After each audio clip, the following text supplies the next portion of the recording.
BSP की इस चुनावी जनसभा में इकट्ठा हुए पार्टी के सभी छोटे बड़े पदाधिकारी एवं कार्यकर्तागण, आज आप लोग देश में व यहाँ आपके उत्तर प्रदेश स्टेट में भी लोकसभा के लिए हो रहे आम चुनाव में अपनी पार्टी के उम्मीदवारों के समर्थन में जो यहाँ चुनाव लड़े हैं, उनके समर्थन में मुझे सुनने के लिए यहाँ इकट्ठा हुए हैं, तो उसके लिए मैं आप सभी लोगों का हार्दिक दिल से आभार प्रकट करती हूँ। वैसे आप लोगों को ये विदित है कि हमारी पार्टी कांग्रेस, बीजेपी व अन्य किसी भी विरोधी पार्टी तथा गठबंधन आदि के साथ मिलकर नहीं, बल्कि अकेले ही अपनी पार्टी के बलबूते पर ही पूरी तैयारी व दमदारी के साथ यह चुनाव लड़ रही है। इसके साथ ही हमने टिकट बंटवारे के मामले में भी सर्व समाज के लोगों को उचित भागीदारी दी है, जिनको जिताने के लिए पार्टी के लोग पूरे जी जान से लगे हैं। हालांकि आज यहाँ आपकी इकट्ठा हुई अपार भीड़ व भीड़ के जबरदस्त जोश को भी देखकर अब मुझे भी ये काफी हद तक भरोसा हो गया है कि पिछली बार की तरह इस बार भी आप लोग यहाँ अपने उत्तर प्रदेश से लोकसभा आम चुनाव में अपनी पार्टी का बेहतर रिजल्ट जरूर लाएंगे। पिछली बार की तरह आप लोग बिजनौर लोकसभा की सीट को भी जीतेंगे और नगीना रिजर्व लोकसभा की सीट को भी जरूर जीतेंगे। इसके लिए अब मैं आप लोगों का ध्यान कुछ जरूरी बातों की तरफ दिलाना चाहती हूँ और इस संबंध में विशेषकर मैं कांग्रेस, बीजेपी व इनके अन्य सभी सहयोगी दलों के बारे में ये कहना चाहूंगी कि आजादी के बाद शुरू में केंद्र व देश के काफी राज्यों में भी ज्यादातर सत्ता यहाँ कांग्रेस पार्टी के ही हाथों में केंद्रित रही है, किंतु इनकी अधिकांश मामलों में रही गलत नीतियों एवं गलत कार्य प्रणाली आदि की वजह से ही फिर इस पार्टी को केंद्र व काफी राज्यों की भी सत्ता से बाहर होना पड़ा है तथा यही स्थिति इनकी सहयोगी पार्टियों की भी बनी रही है, जिसके कारण ही फिर पिछले कई वर्षों से बीजेपी व इनके सहयोगी दल केंद्र एवं काफी राज्यों की सत्ता में काबिज हो गए हैं, लेकिन इनकी भी ज्यादातर रही जातिवादी, पूंजीवादी, संकीर्ण, सांप्रदायिक व द्वेषपूर्ण नीतियों एवं कार्य प्रणाली आदि से तथा इनके कथनी व करनी में भी काफी अंतर होने की वजह से अब ऐसा लगता है कि इस बार ये पार्टी भी यानी कि भारतीय जनता पार्टी भी केंद्र की सत्ता में आसानी से वापस आने वाली नहीं है, बशर्ते यदि ये चुनाव इस बार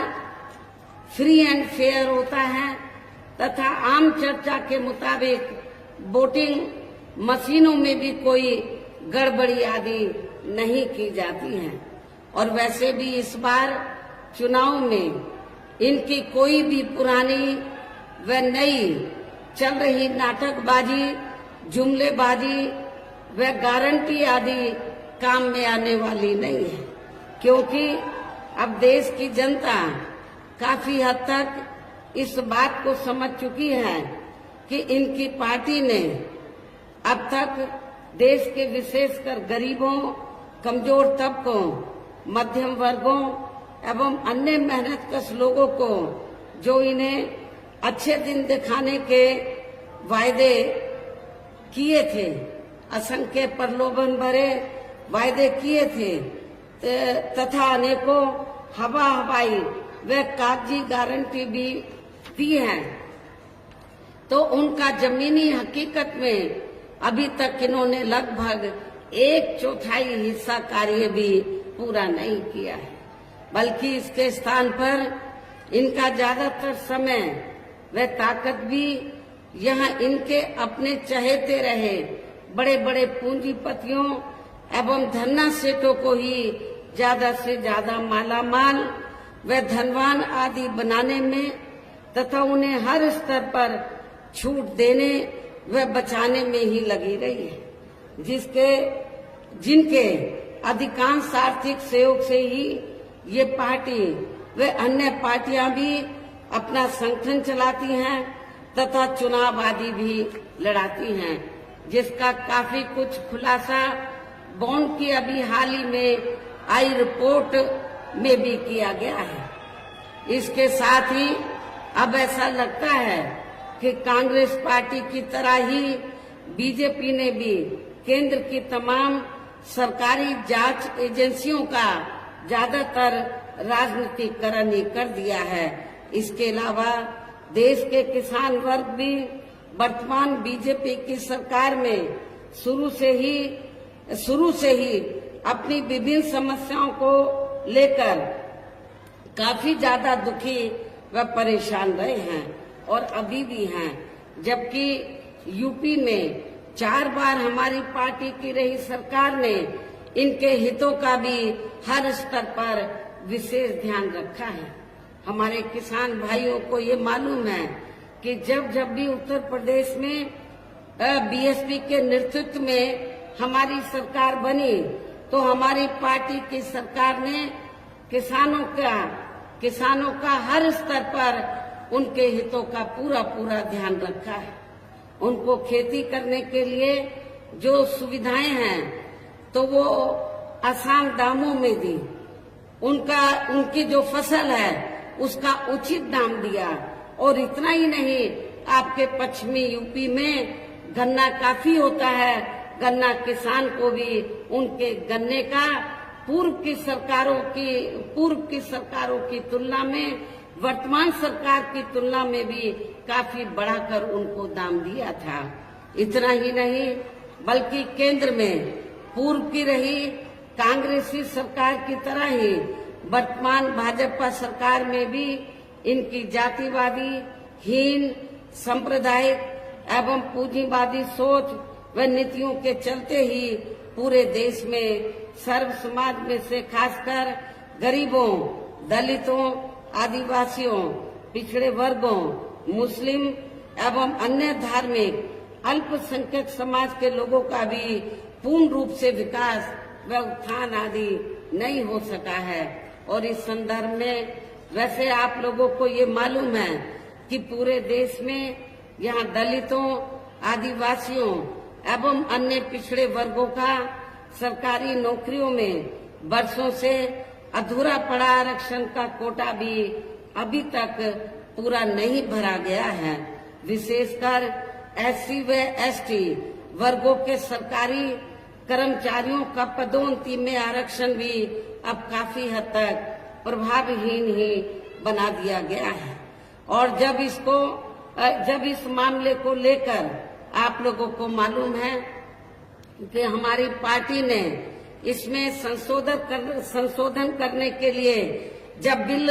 राज्यसभा में लाया,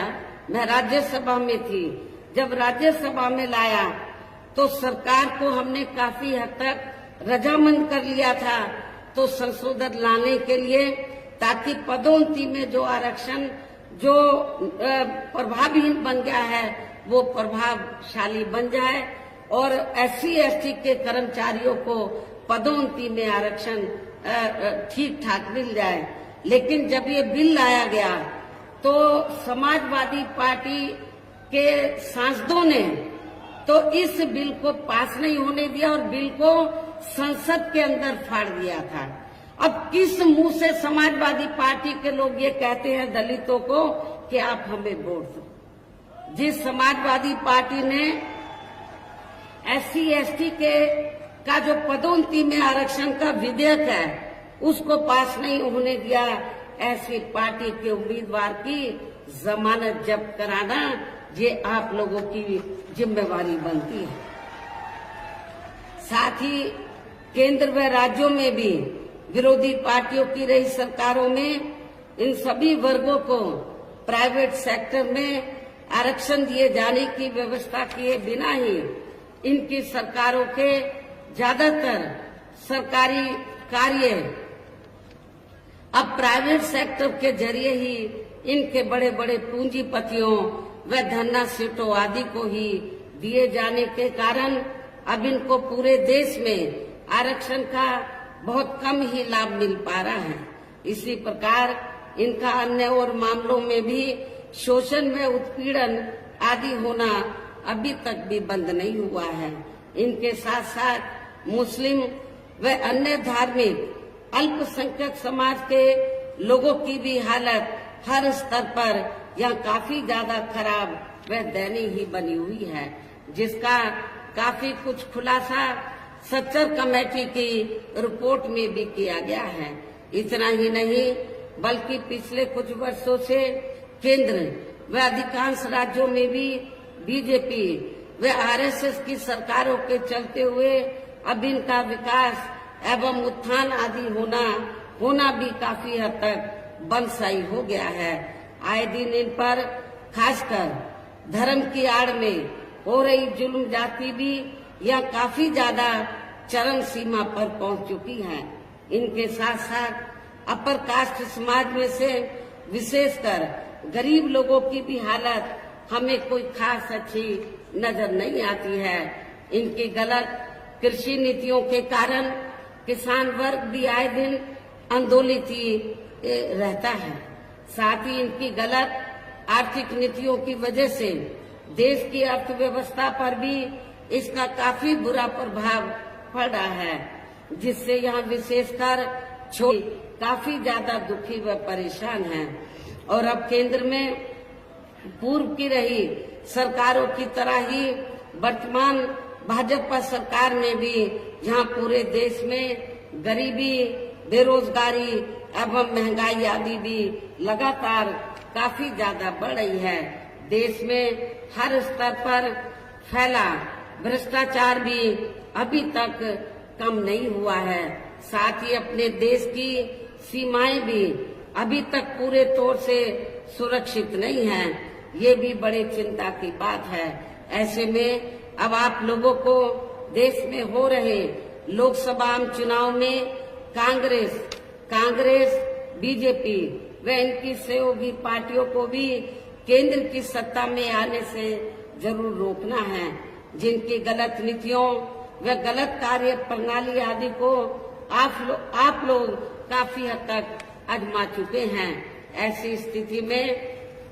अब ये विरोधी पार्टियां किस्म किस्म के साम, दाम, दंड भेद आदि अनेकों हथकंडे इस्तेमाल करके केंद्र की सत्ता में आने की भी पूरी कोशिश में लगी हैं, जिनसे अपनी पार्टी के लोगों को हर स्तर पर काफी ज्यादा सावधान रहना है। और इस मामले में विरोधी पार्टियां अपने अपने पक्ष में हवा बनाने के लिए खासकर मीडिया, ओपिनियन पोल व सर्वे आदि का जो बड़े पैमाने पर इस्तेमाल कर रही हैं, तो उनसे भी अपनी पार्टी के लोगों को बिल्कुल भी गुमराह नहीं होना है। इसके साथ ही विरोधी पार्टियों के विभिन्न रूपों में जारी किए गए इनके हवाई व प्रलोभन भरे चुनावी घोषणा पत्रों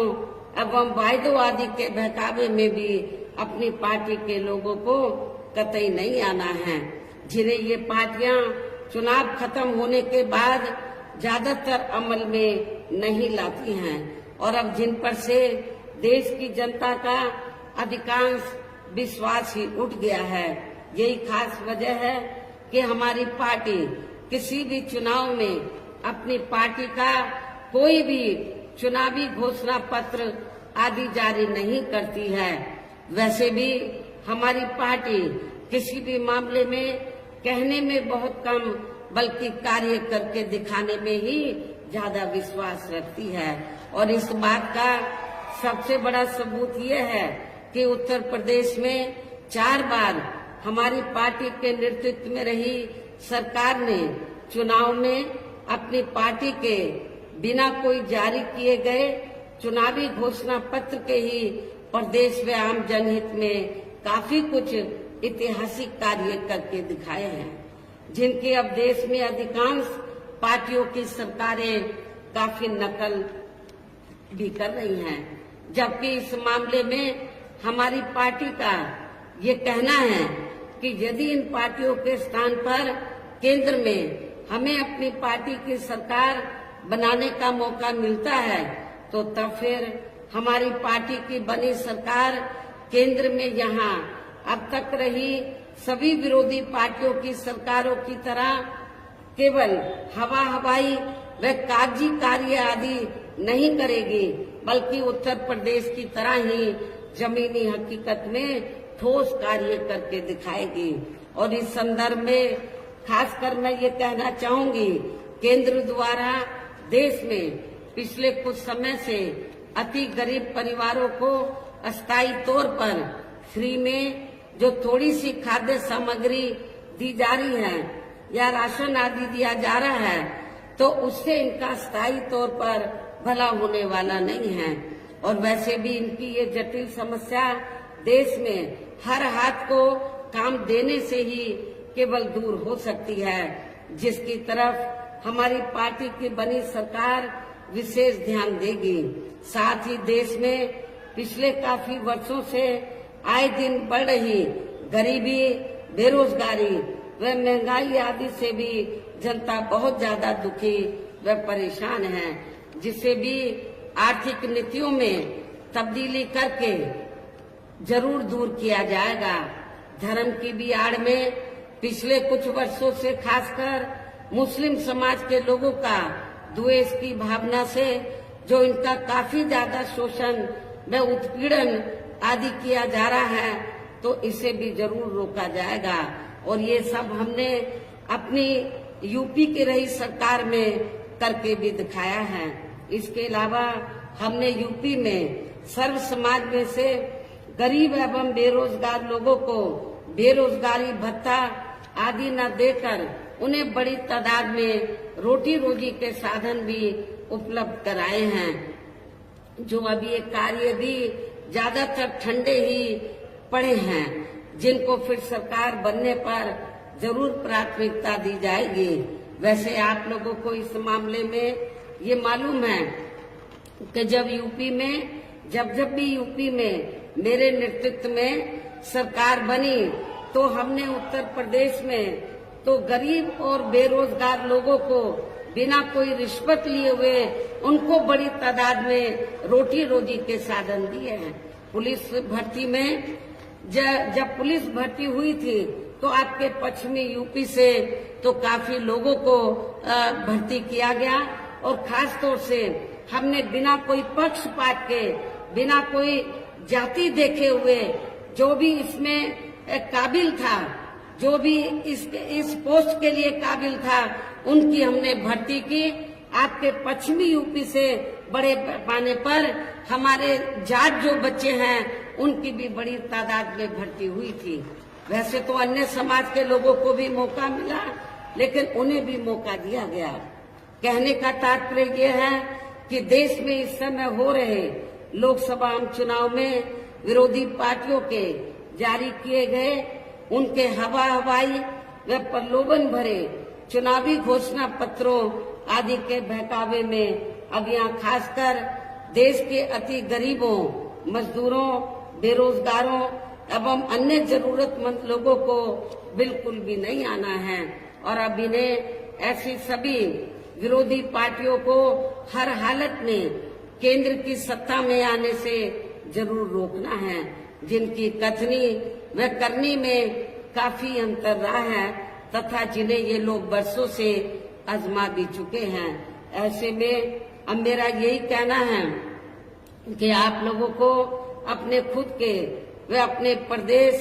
एवं देश के भी हित में, अपने क्षेत्र के भी हित में अपने वोटों को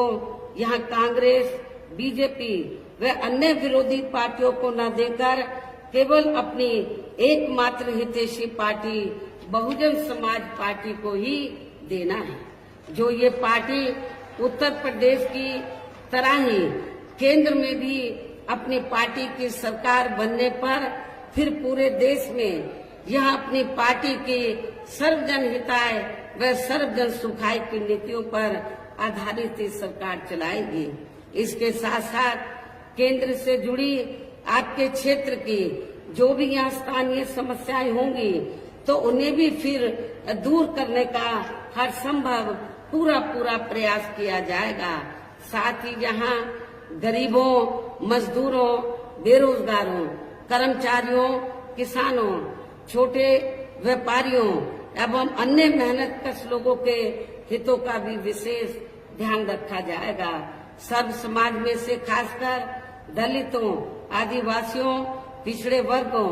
मुस्लिम व अन्य धार्मिक अल्पसंख्यक समाज के लोगों के विकास एवं उत्थान के साथ साथ हर स्तर पर इनकी सुरक्षा आदि के लिए भी सख्त कदम उठाए जाएंगे और तभी फिर यहाँ वास्तव में अपने देश के महान संतों, गुरुओं व महापुरुषों में भी विशेषकर महात्मा ज्योतिराव फूले, श्री छत्रपति शाहू जी महाराज, श्री नारायण गुरु, बाबा साहब डॉक्टर भीमराव अंबेडकर एवं मान्यवर श्री कांशीराम जी, चौधरी चरण सिंह जी का भी सपना, अधूरा रहा सपना जरूर साकार हो सकता है, जिनको यूपी में हमारी पार्टी के रही सरकार द्वारा हर स्तर पर पूरा आदर सम्मान दिया गया है। और आप लोगों को मैं भी यहाँ ये भी बताना चाहती हूँ कि जब हमारी पार्टी की बनी सरकार ने और खास तौर से चौथी बार जब पूर्ण बहुमत की सरकार बनी और हमने उत्तर प्रदेश में दबे कुचले लोगों के हितों में, वैसे तो सर्व समाज के हितों का हमने पूरा ध्यान रखा था,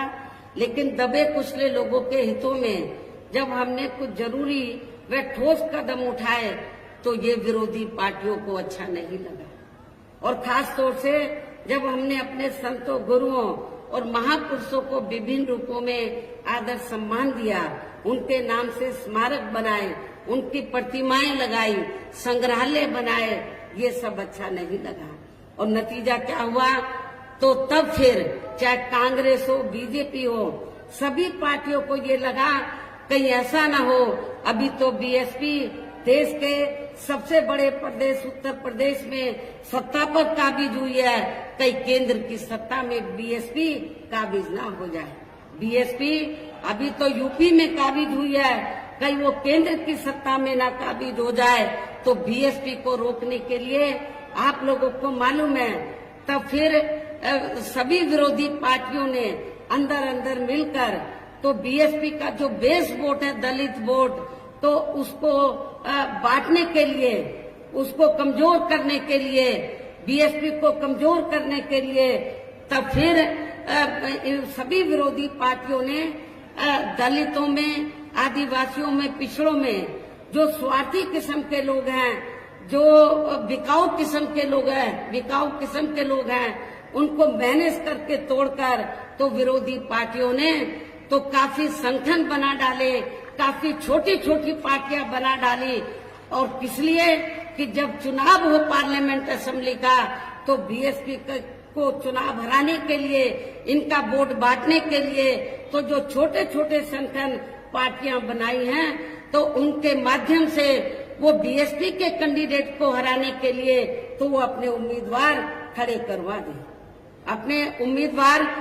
करवा देते हैं तो ताकि दलितों का वोट बढ़ जाए। ऐसा हमें आपके नगीना सुरक्षित लोकसभा की सीट पर भी देखने के लिए मिल रहा है। इसलिए मेरा आप लोगों से ये कहना है, ये जो छोटे छोटे संगठन बने हैं, छोटी छोटी पार्टियां बनी हैं, इनका कोई मकसद चुनाव जीतना नहीं है। इनका मकसद बीएसपी का जो बेस वोट है, दलित वोट, उसको बांटकर तो बीएसपी के कैंडिडेट को हराना है और दूसरी पार्टियों को जिताना, ये इनका केवल मकसद है। इसलिए मेरा